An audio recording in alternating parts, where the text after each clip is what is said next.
क्या है? डाइसैकेराइड। ठीक है, यूट्यूब पर देख लो। डाइसैकेराइड्स को मेनली 3 टाइप्स के हैं। पहला क्या है? Maltose, then lactose, then sucrose. ठीक है, अब ये जो माल्टोज है ये बना है ग्लूकोज प्लस ग्लूकोज। क्लियर है? तो माल्टोज किससे बना है? वो ग्लूकोज मॉलिक्यूल से। लैक्टोज बना है ग्लूकोज प्लस गैलेक्टोज से। ठीक है, सुक्रोज जो है वो बना है ग्लूकोज प्लस फ्रक्टोज। ठीक है, तो इसी सबका अब तुम्हें आना क्या चाहिए? सबसे पहले तो ये पता चल जाए इस चीज से बना सबके डायग्राम तुम्हें याद होना चाहिए। ठीक है, बन गया कॉपी में? तो हम लोग देखते हैं।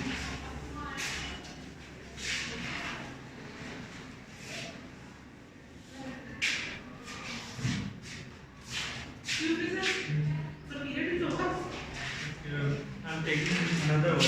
Okay.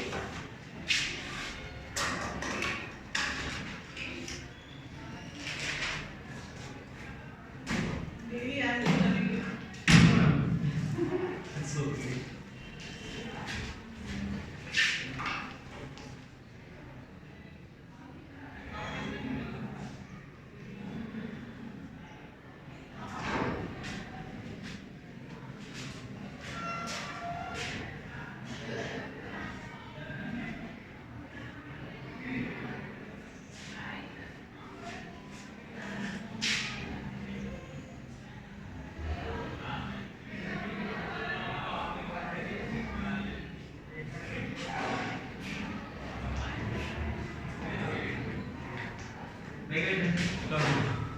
यही है और सेम ऐसा ही एक इधर बताओ। बन गया तुम लोगों का?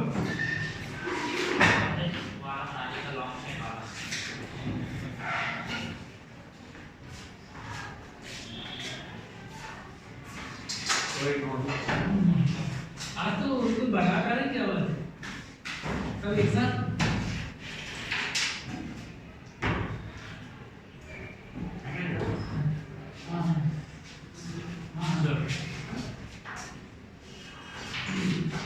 कौन से बॉन्ड से दोनों लिंक हो गए? यहाँ ध्यान दो, अल्फा 1,4 ग्लाइकोसाइड।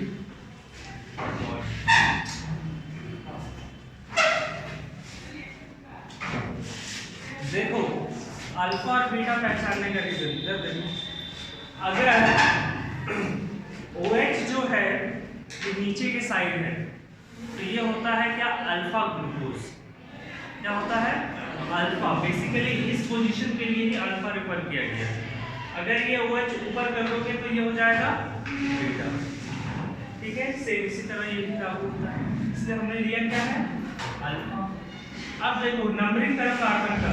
नंबरिंग क्या है ना 10 में भी, तो यहाँ भी कार्बन है तो ये 1 नंबर कार्बन, ये 2 नंबर कार्बन, ये 3 नंबर कार्बन, ये 4 नंबर कार्बन, ये 5 और ये 6। ठीक है, इसमें भी नंबरिंग करते हैं। O के जस्ट बगल वाला 1, ये 2, ये 3, ये 4, ये 5 और ये 6। क्लियर? अब होगा क्या?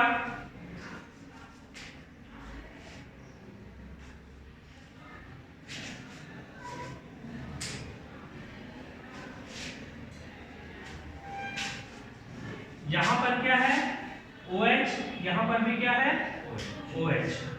तो अब हमने पढ़ा था कि ये लोग दोनों मिलके एक H2O मॉलिक्यूल को बाहर निकालता है। क्या कहता है? 1 H2O मॉलिक्यूल को बाहर निकालता है। तो होगा क्या? ये OH और ये OH क्लोज प्रॉक्सिमिटी में आएगा।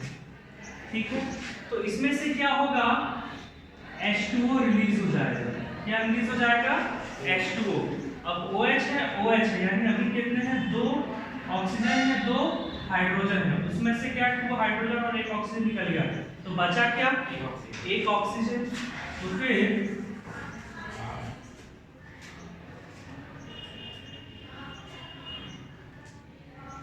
ऐसा स्ट्रक्चर हो जाता है, ठीक है। कार्बन, ऑक्सीजन, कार्बन, तो इसी को बोलते हैं कमी। सर टोटल स्टूडेंट कितने? टोटल स्टूडेंट 8 है टोटल, बायो में 3 है। क्लियर है? तो ये जो बॉन्ड बना कार्बन, ऑक्सीजन और कार्बन का, इसी को क्या बोलते हैं? Glycosidic bond. अब ध्यान दो, यहाँ पर कौन से नंबर कार्बन से अटैच है? ये 1 नंबर, और यहाँ पर कौन से कार्बन नंबर से? 4 नंबर, इसीलिए इसको क्या बोल रहे हैं? Alpha 1,4 glycosidic. क्लियर हो गया?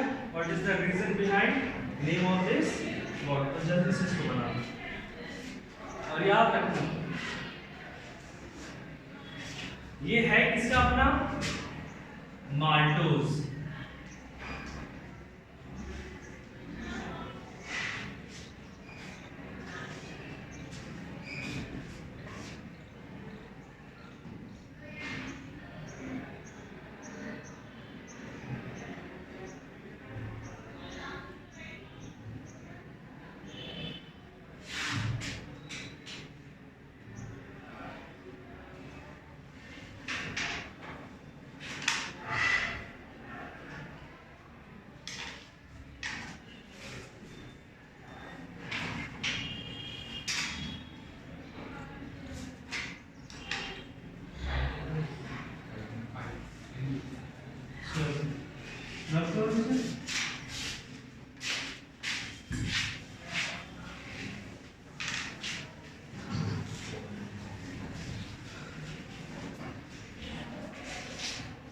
इसके बारे में और लिख लो।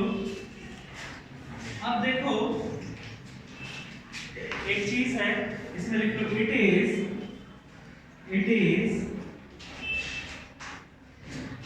reducing sugar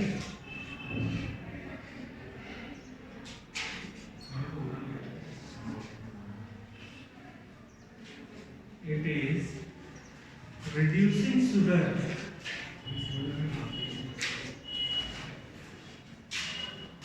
ठीक है। एक वर्ड है तो ध्यान दो, पहले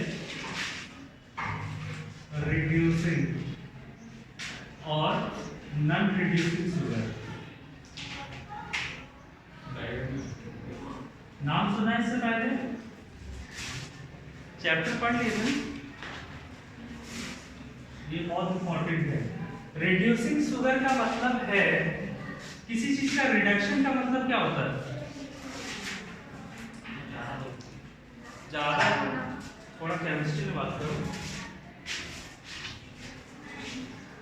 जो हाइड्रोजन को लीव कर पाए, हाइड्रोजन को ले पाए, ऑक्सीजन को लीव कर पाए, ऐसा रिडक्शन कहलाता है, और ऑक्सीडेशन जस्ट उसका होता है, ठीक है। तो रिड्यूसिंग कौन सा होगा? जिस भी कार्बोहाइड्रेट में फ्री एल्डिहाइड प्रेजेंट होगा उसको रिड्यूसिंग बोलेंगे, ठीक है। जिस भी कार्बोहाइड्रेट में फ्री एल्डिहाइड प्रेजेंट होगा उसको क्या बोलेंगे? रिड्यूसिंग, ठीक है। और जिस भी में प्रेजेंट नहीं होगा, या रिड्यूसिंग एल्डिहाइड या तो कीटोन, दोनों की मैं बात करूं, और जिसमें भी प्रेजेंट नहीं होगा वो क्या होगा? Non reducing sugar. क्लियर है? तो लिख लो एक जगह कहीं पर, ये पेज छोड़ के दूसरे पेज में लिख लो। इसमें अभी 3 और लिखना है ना, माल्टोज का लिखेंगे तो हाँ, ये नेक्स्ट पेज में आओ और उसके हाफ में लिखो reducing and non reducing sugars.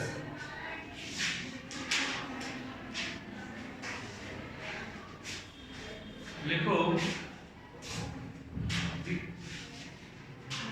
The sugar या कार्बोहाइड्रेट, द शुगर और carbohydrate which possess free aldehyde or ketone group is called reducing sugar.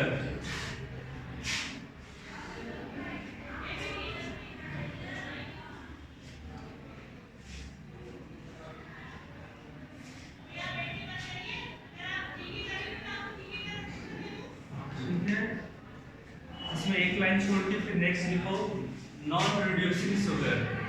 क्या लिखोगे? जस्ट अपोजिट लिखना, which do not have free aldehyde or ketone group।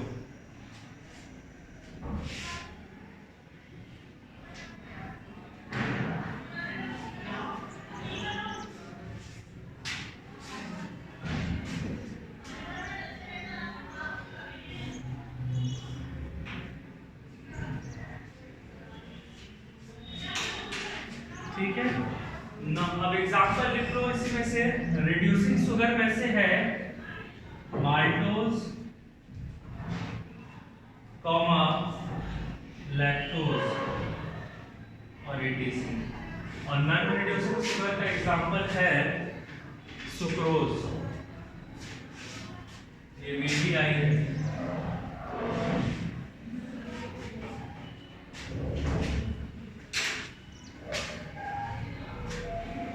चलो back to topic.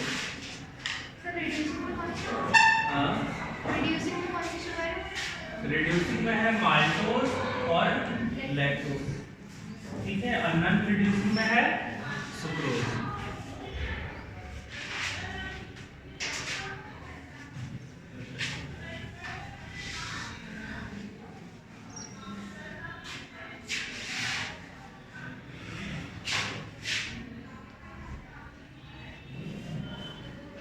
चलो glucose और galactose बनाओ।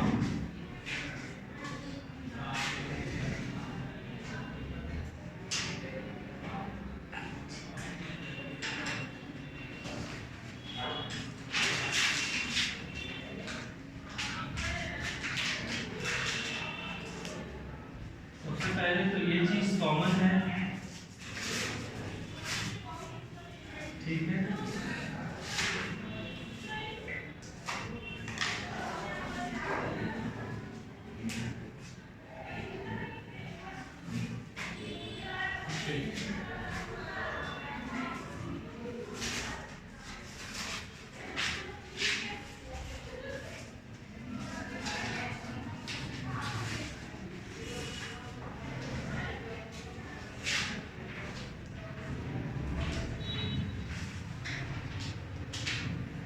ये galactose है।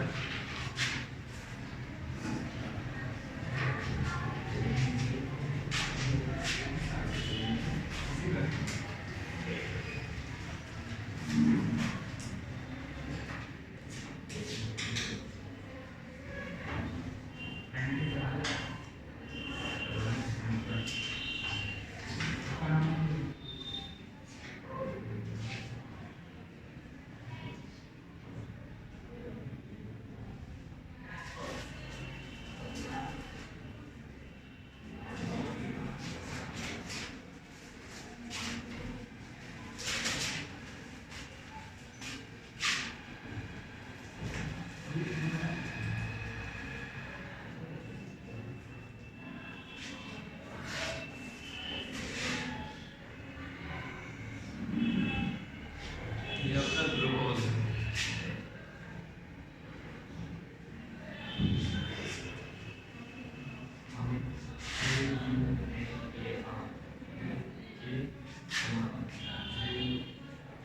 चलो अब देखें ये सब दोनों कैसे जुड़ेगा।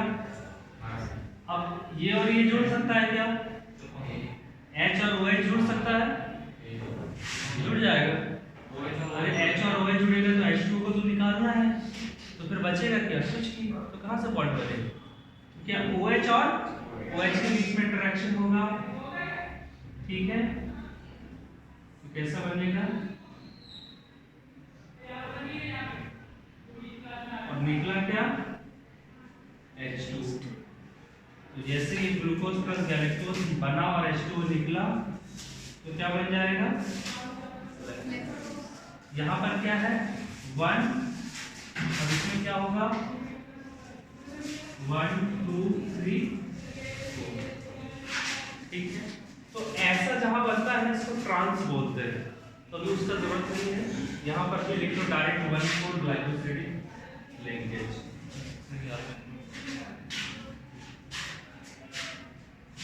ये अपन अभी लैक्टोज का लिख रहे हैं, ठीक है। और मिल्क जो मीठा लगता है ना due to presence of what lactose. Milk में तो स्टार्टिंग से चीनी डाला नहीं रहता ना, तो क्या रहता है उसमें लैक्टोज रहता है।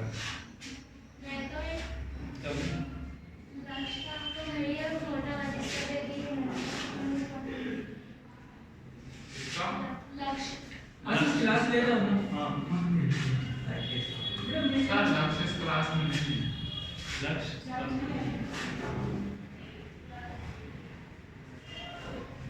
हो गया। कड़वा लगता है, क्या कड़वा लगता है ना मेरे दूध खराब हो जाता है। दूध कहाँ कड़वा लगता है? अरे सर खराब हो जाता है ना एक दिन ना दूध। अरे तो खराब हो जाता है तो ये लैक्टोज कार्बोहाइड्रेट से बन जाता है एसिड। एसिड प्लस जो खराब लगी रहेगी। फ्रेश दूध की बात कर रहा हूँ, फ्रेश दूध में लैक्टोज रहता है और यही लैक्टोज को रख देते हैं रात में ओवरनाइट तो क्या बन जाता है लैक्टिक एसिड। चलो नेक्स्ट लिखो, इसी में पॉइंट्स लिखना है। देखो it is also known as milk sugar,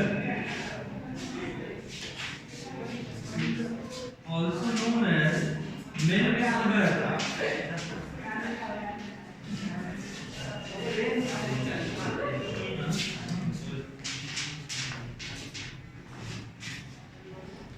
ये कहानी का मास्क पहन के जाओ, ठीक है। नेक्स्ट लिखो it is found in mammalian milk,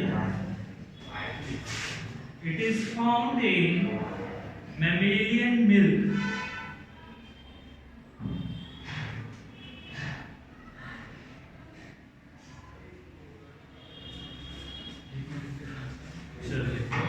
ये हो गया लैक्टोज। कोई कंफ्यूजन? अब बनाते हैं सुक्रोज। सुक्रोज किस चीजों से बना है?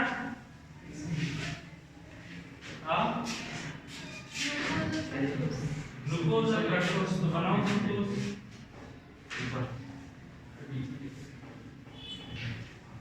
अब एटलीस्ट ग्लूकोज तो याद हो गया ना?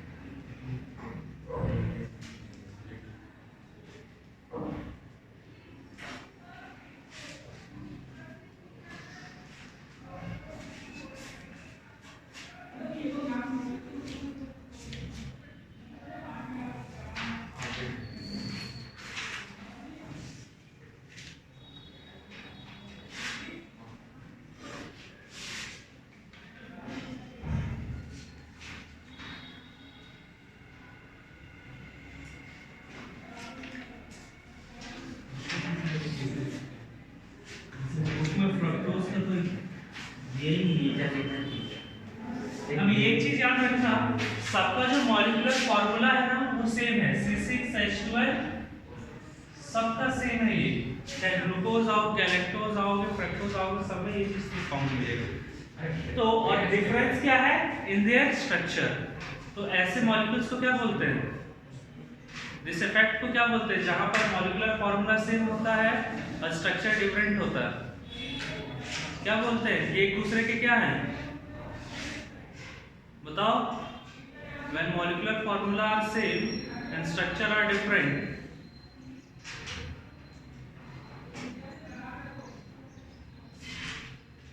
कॉपी में नहीं लिखा है। हाँ आयंस आयंस, आयंस इसका होता है मतलब कुछ भी। आयंस का मतलब क्या? Mg Mg को वाटर में रखो तो क्या बन गया Mg2 प्लस ये है आयंस। अरे इसको आइसोमर्स बोलते हैं। क्या बोलते हैं? आइसोमर्स। नाम सुने हो इससे पहले? हाँ 9 में पढ़ा जियो 9 में पढ़ा था ना। अभी जीओसी में पढ़े होंगे, अभी चल ही रहा है, आगे पढ़ोगे। चलो, आइसोमर्स क्या होता है? व्हेन मॉलिक्यूलर या केमिकल फॉर्मूले से बट डिफरेंट स्ट्रक्चर, तो क्या बोलते हैं इसको? आइसोमर्स। तो ये सब क्या है एक दूसरे के आइसोमर्स हैं। फिर आइसोमर्स में भी एपीमर, एनोमर, बहुत सारा चीज होता है वो, ठीक है। चलो अब इसमें देखो, मेरे को परफेक्ट डायग्राम तो बुक में नहीं दिया है, मुझे याद भी नहीं है, लेकिन इसका कम से कम ऐसा तो बना लेते हैं।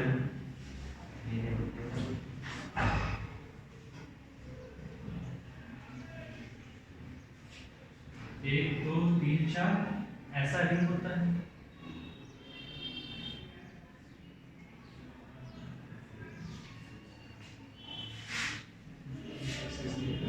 ठीक है, ये H और OH का जब नेक्स्ट क्लास में आऊंगा तो वो लिख लेंगे, ठीक है। अभी तो इतना ही लिखो।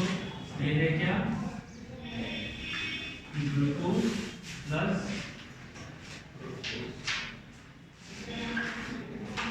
इसमें भी क्या होगा? ग्लाइकोसिडिक बॉन्ड से दोनों अटैच होगा, ठीक है। इसका नेक्स्ट पॉइंट लिखो, लिखो सपोज में it is found in cane or beetroot, cane और beetroot। पता चला वो जो बीट खाते हैं अपन, उसमें जो मिठास होता है वो क्यों होता है? Due to fructose. और भी एग्जांपल लिख लो, कॉमा डाल के, सॉरी फ्रक्टोज बोल रहा हूँ, सुक्रोज। बीटरूट लिखिए कॉमा केन,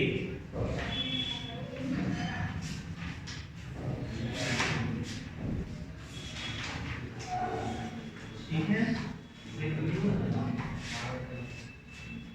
केन का मतलब शुगर केन की बात हो रही है, ठीक है। शुगर केन में जो होता है ना, जिससे बहुत मीठा लगता है, वो क्यों होता है? सुक्रोज। अच्छा, ग्रेप्स में जो मिठास होता है वो क्यों होता है? बताया था, फ्रक्टोज। क्लियर है? मिल्क में ड्यू टू लैक्टोज, ठीक है। रोटी में अगर खाओगे तो किसकी वजह से लगेगा? ग्लूकोज। नहीं लिख पाया, बता रहा हूँ, समझ जाओ। रोटी को चबाते रहो बहुत देर तक वो मीठा लगने लगता है, क्योंकि स्टार्च से टूट के वो ग्लूकोज हो जाता है, ग्लूकोज, ठीक है। बस यही सब सारी चीजें हैं, तो याद रखना और लिख लो। It is a storage product of photosynthesis in plants।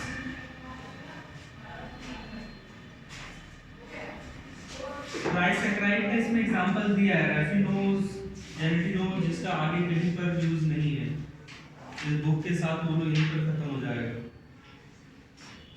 चलो नेक्स्ट हेडिंग डालो, पॉलीसैकराइड्स। ये हो गया खत्म।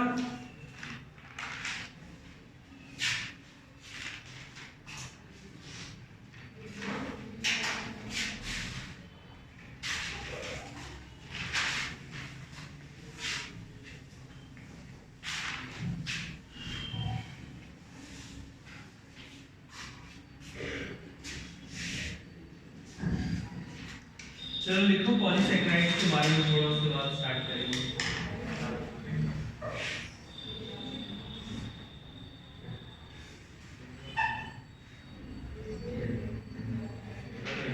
लिखो polysaccharides are complex carbohydrate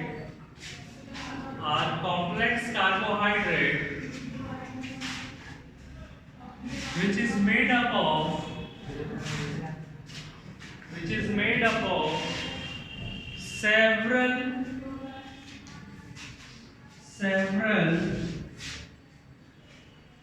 monosaccharides,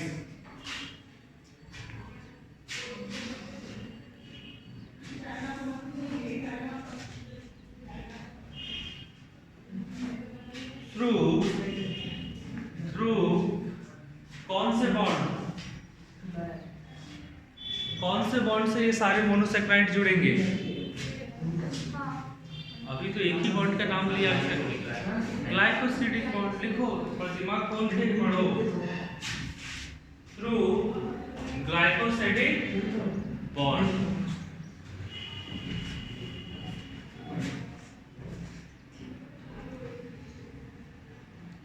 चलो समझ में आ गया? तो लिखो it is also known as glycans. It is also known as ग्लाइकेंस।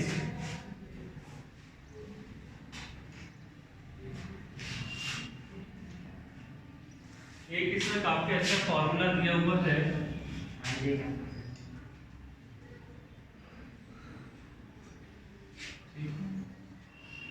इसका मतलब समझ रहे हो? सपोज करो मैंने ग्लूकोज को लिया है, यहाँ पर कुछ भी लिख सकते हो तुम लोग, डाइहाइड्रोक्सी एसीटोन ये सब, लेकिन उनके पॉलीसेकेराइड नहीं बनते। मैं तुमको बताता हूँ बनता किसका है ज्यादातर, इस केमिकल फॉर्मूले में। इस C6H12O6 कुछ भी हो सकता है, ग्लूकोज भी हो सकता है, गैलेक्टोज भी हो सकता है, फ्रुक्टोज भी हो सकता है, मैनोज भी हो सकता है। ठीक है, अब ये आगे क्या बनाएगा,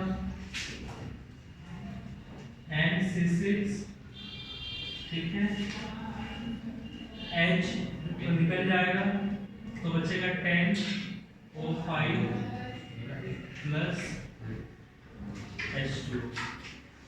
ठीक है, ठीक है, और H2 कितना निकलेगा? ये चीज समझ में आ रहा है? तो ये क्या हो जाएगा, पॉलीसेकेराइड। और ये हमारा क्या है, मोनो। तो आपको इना मैम से मिलके जाइएगा, वो कॉल लगा रही है आपको। ओके, फर्स्ट फ्लोर पर है। ओके, ये क्या है, मोनोसेकेराइड। ठीक है, क्लियर है? तो लिख, समझ में आया यहाँ पर 10 और 5 क्यों हो गया? क्योंकि H2O मॉलिक्यूल निकल रहा है।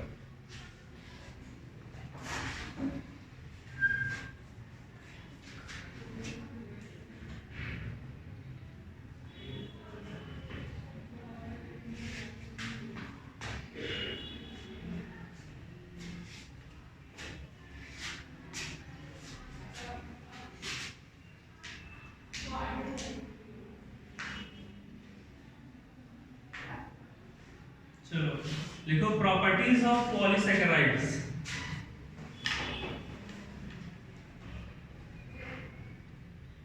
लिखो पहला, अब पॉलीसेकेराइड अगर कोई भी तुम अगर खाओगे तो तुम्हें उसमें टेस्ट नहीं मिलेगा। जैसे डाइसेकेराइड्स है उसमें अगर स्वीट, शुगर का मेन टेस्ट क्या, स्वीटनेस, तो वो पॉलीसेकेराइड में नहीं मिलेगा। ठीक है, अगर तो हमने पढ़ा है कि क्या प्लांट में क्या होता है, स्टार्च, तो तुम प्लांट को खा जाओगे तो तुम्हें मीठा लगेगा क्या? नहीं लगेगा। ठीक है, तो लिख लो, they are tasteless and colourless.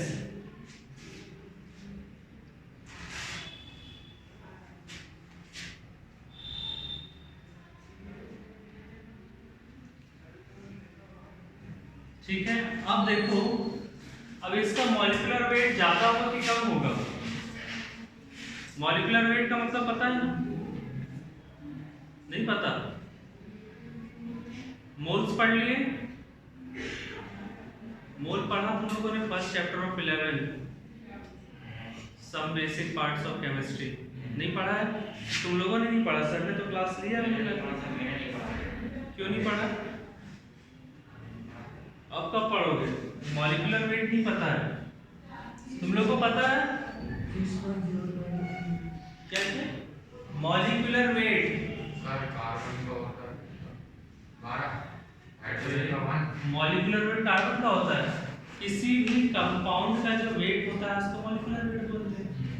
ये कंपाउंड कार्बन का atomic number sir 12, atomic number 6। अब मैं पूछूंगा एटॉमिक मास कितना होता है? 12।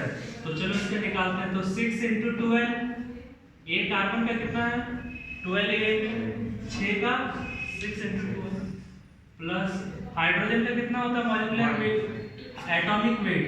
Atomic weight 1। कितने हैं? 12। ऑक्सीजन का कितना होता है?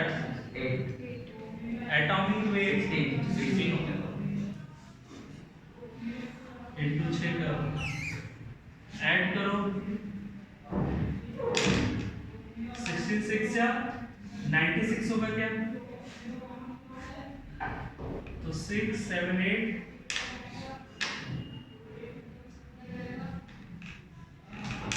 तो 180 is the molecular weight of C6H12O6।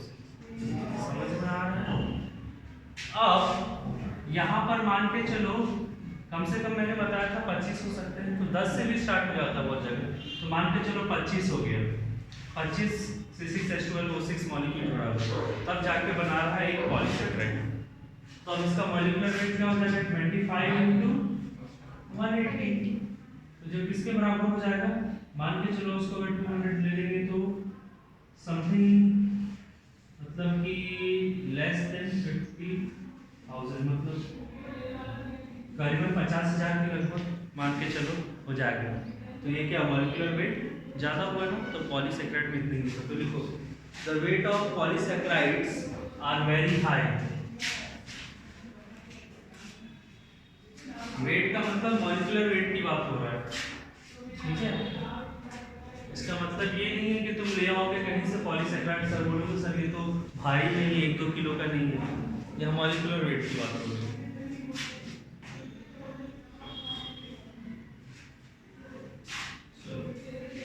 ठीक है, नेक्स्ट लिखो दे कैन बी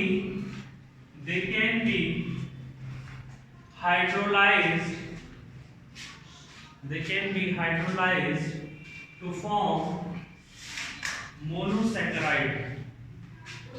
अब इसको अगर तुम तोड़ोगे, हाइड्रोलाइज का मतलब मैंने पहले ही बता दिया था, क्या? तोड़ना। जब इसको तोड़ोगे तो तुम्हें क्या मिलेगा? मोनोसेकेराइड्स, मतलब इसी रिएक्शन को ऑपोजिट में कर दो, ठीक है? क्या देके? हीट देके, तो ये क्या हो जाएगा? हाइड्रोलाइज, और फिर आपका बन जाएगा मोनोसेकेराइड, ठीक है? चलो नेक्स्ट पॉइंट और प्रॉपर्टीज में लिखो they are less soluble in water, they are less soluble in water,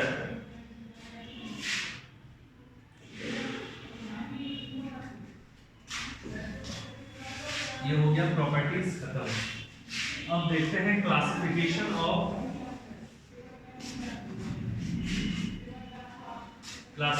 of किसका? Polysaccharide.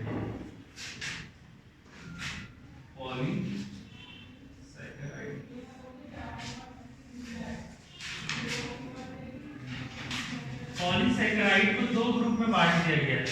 On the basis of what? On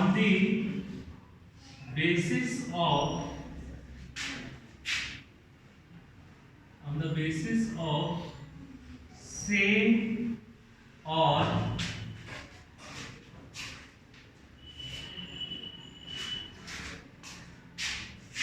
different monosaccharide.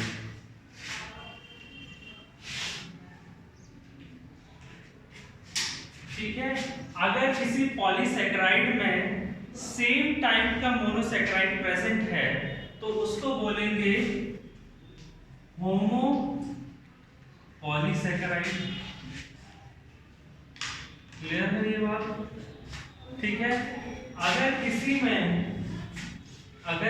में 2 या 2 से अधिक डिफरेंट टाइप ऑफ मोनोसेकेराइड जुड़ा है तो उसको बोलेंगे क्या? हीटेरो। क्या बोलेंगे? हीटेरो पॉलीसेकेराइड। क्या होगा? सेम और सिंगल टाइप ऑफ मोनोसेकेराइड।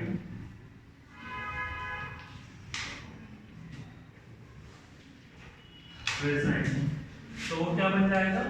8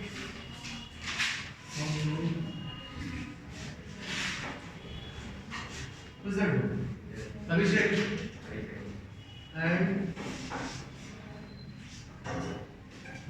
ठीक है, If a polysaccharide contains same or single type of monosaccharide, then it is known as homopolysaccharide. अगर different हो रहा है तो क्या हो जाएगा? hetero. इसका एग्जांपल देखना है, मैं अलग से लिखवाऊंगा, नहीं लिखते चलते, ठीक है? एग्जांपल स्टार्च, फिर पढ़ेंगे स्टार्च के बारे में थोड़ा सा डिटेल में। स्टार्च कॉमा ग्लूकागॉन,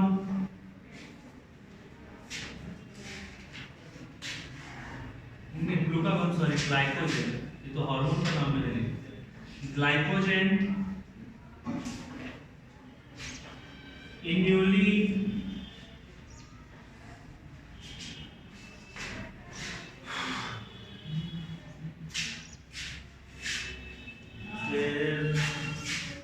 cellulose, तो these are homopolysaccharide, मतलब ये सारे जो हैं वो सेम टाइप ऑफ मोनोसैकेराइड से बने, क्लियर? उसमें से ये जो तीनों है, कौन? स्टार्च, ग्लाइकोजन और ग्लूकोज, ये तीनों बने हैं ग्लूकोज से, मतलब उनके मोनोसैकेराइड कौन है? ग्लूकोज। और इस इन्यूलिन का जो मोनोसैकेराइड है वो है फ्रुक्टोज।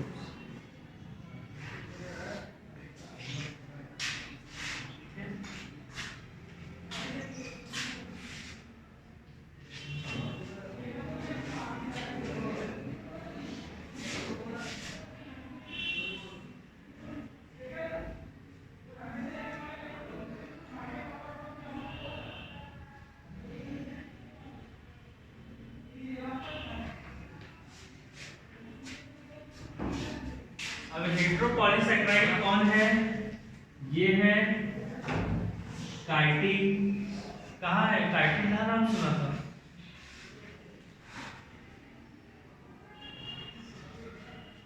पढ़ नहीं रहे हो और क्वेश्चन मतलब ऐसा नहीं आएगा कि बुक से डायरेक्ट दे दिए, नहीं, जैसा पढ़ाता हूँ वैसे क्वेश्चन भी आएंगे, ये चीज याद रखना।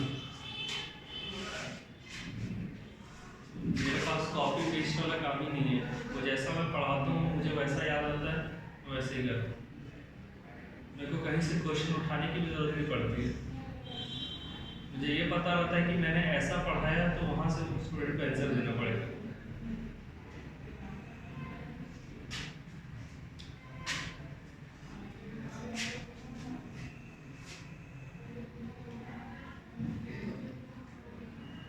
सेल वॉल पढ़ा था सबका अपन ने। प्लांट में कौन सा चीज का सेल वॉल होता है? प्लांट का सेल वॉल किस चीज से बना होता है?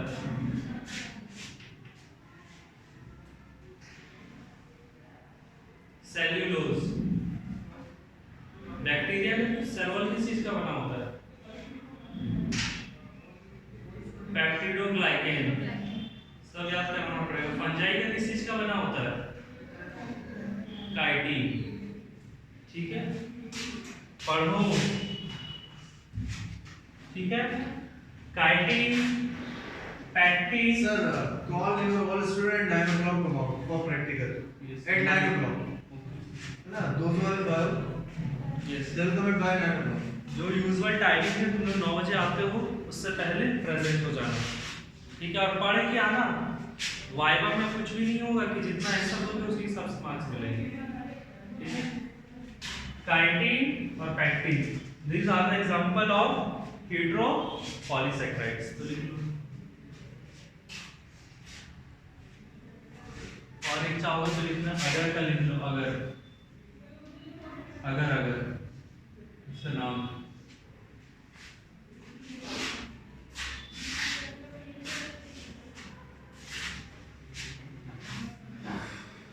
पैक्टिन कहाँ प्रेजेंट होता है? पैक्टिन प्रेजेंट होता है सेल वॉल में। कोई भी फ्रूट जो पकता है वो क्यों पकता है? Due to presence of pectin, ठीक है। अमरूद पक गया, सेब पक गए, ठीक है, वो क्यों होता है? Due to presence of pectin which is found in the middle lamina of a cell wall. जब सेल चैप्टर पढ़ेंगे रिवाइज वो भी करवा दूंगा। अगर तुम लोग को मैंने नोट्स भेजा था, पढ़े एक बार भी, सजा के रख दिया, क्वेश्चन उसमें भी आएंगे। पूरे सेल का मुझे पता था कि अभी मैं कवर तो नहीं कर सेल, तो सबका नोट्स मैंने भिजवा दिया, ग्रुप में डाला था। पढ़े उसको? क्यों नहीं पढ़ रहे? हाँ, थोड़ा बहुत पढ़ा है। थोड़ा कुछ क्या होता है, पूरा पढ़ना होता है ना। एग्जाम में थोड़ा कुछ थोड़ी ना मैं देखूंगा, मैं तो टॉपिक देखूंगा, और इसके बाद जब पूरा टोटल होगा उसमें तो सब आएंगे। तो पढ़ क्यों नहीं रहे तुम लोग? पढ़ाई के अलावा भी कुछ काम है क्या? क्या करना? बायो तो तुम लोग का मेन सब्जेक्ट था, तुम लोग ये सब नहीं पढ़ रहे तो फिर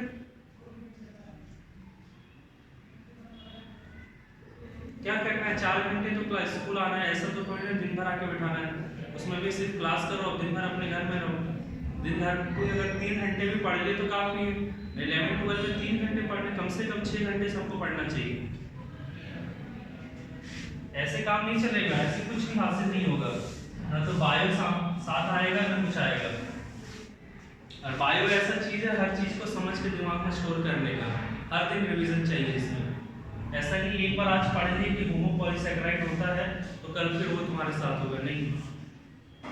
सब याद रखना, तो डेली रिवीजन बेसिस चलता है। एक्साइटिंग होना चाहिए पढ़ाई का कि आज मैंने सेल का यहाँ तक पढ़ा है तो कल फिर मैं वहाँ से स्टार्ट करूँगा, फिर पिछला रिवाइज करूँगा, पूरा कंप्लीट हो गया तो फिर इस टॉपिक को देखूँगा। ऐसे होता है बायो, ऐसे नहीं होगा। तुम लोग सोचते एक दिन पहले कुछ हो जाएगा तो नहीं होगा वो, ठीक है। यही करोगे कि जो चैप्टर तुम्हें लगेगा इंपॉर्टेंट वो पढ़ के आए, जस्ट कमेंट कर दोगे कॉपी में, बस मार्क्स मिल जाएगा। उसका कोई फायदा ही नहीं है, कोई फायदा नहीं।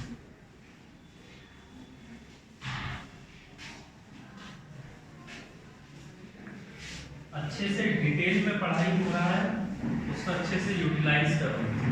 और जो चीज़ें बता रहा हूँ मतलब कि वो हर लेवल में, इसके आगे फिर कोई चीज़ नहीं है जहाँ तक बताती है, वहीं तक के लेवल को है।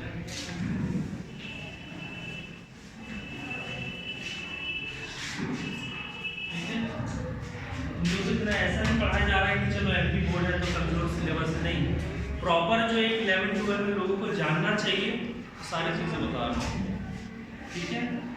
कुछ 3-13 देखिए, चलो हो गया ये पॉलीसैकेराइड दो टाइप में। अब लिख लो polysaccharide on the basis of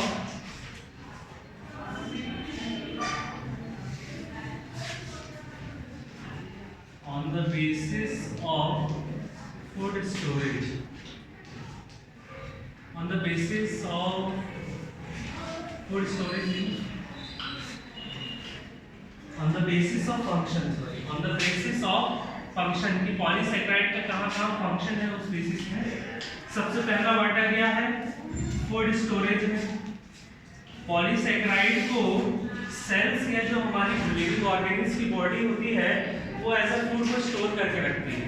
जैसे मान के चलो अगर तुम्हारे पास कोई चीज की बहुत ज्यादा प्रेजेंस है तो तुम उसको क्या करोगे, एक जगह लाके स्टोर करना स्टार्ट कर दोगे, ठीक है। तो उसे स्टोर कर लोगे तो उसी को, और ये ग्लूकोज वगैरह है क्या, फूड पार्टिकल्स ही है, तो इसको फूड स्टोरेज में भी यूज करते हैं। Example starch.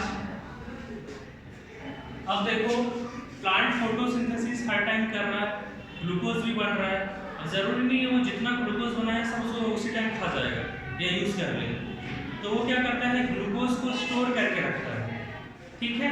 तो ग्लूकोज को स्टोर करने के लिए वो क्या बनाता है, ग्लूकोज का एक चेन जिसका नाम क्या है, स्टार्च, ठीक है।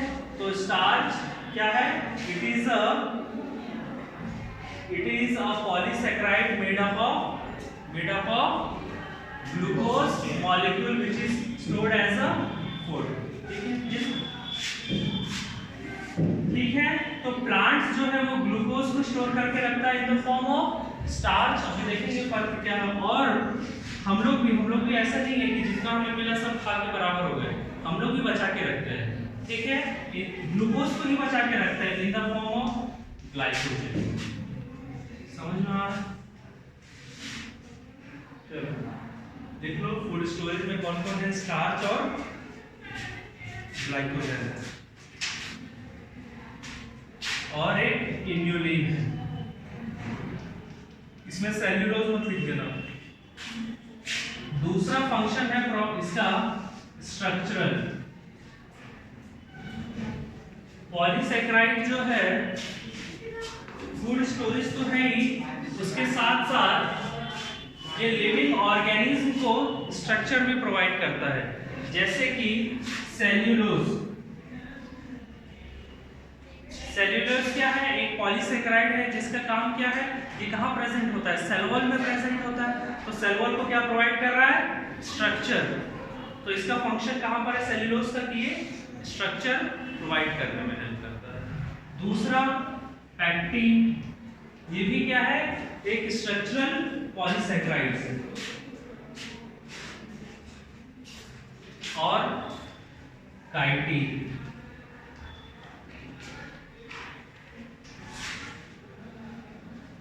तो एकदम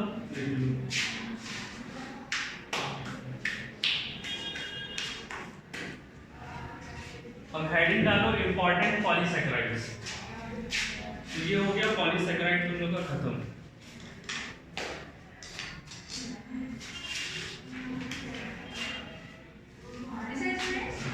कल आप लोग को प्रैक्टिकल है बायो स्टूडेंट्स का, ठीक है? तो अदर स्टूडेंट्स का हॉलीडे रहेगा, स्टडी लीव रहेगी, सिर्फ बायो स्टूडेंट्स ही वही आएंगे। Okay, understood? टाइमिंग सर, आप टाइमिंग बता दें। 9 o'clock पे टाइमिंग रहेगा आपका। ठीक है, important of polysaccharide, important polysaccharide. तो पहला लिखो है क्या? स्टार्च।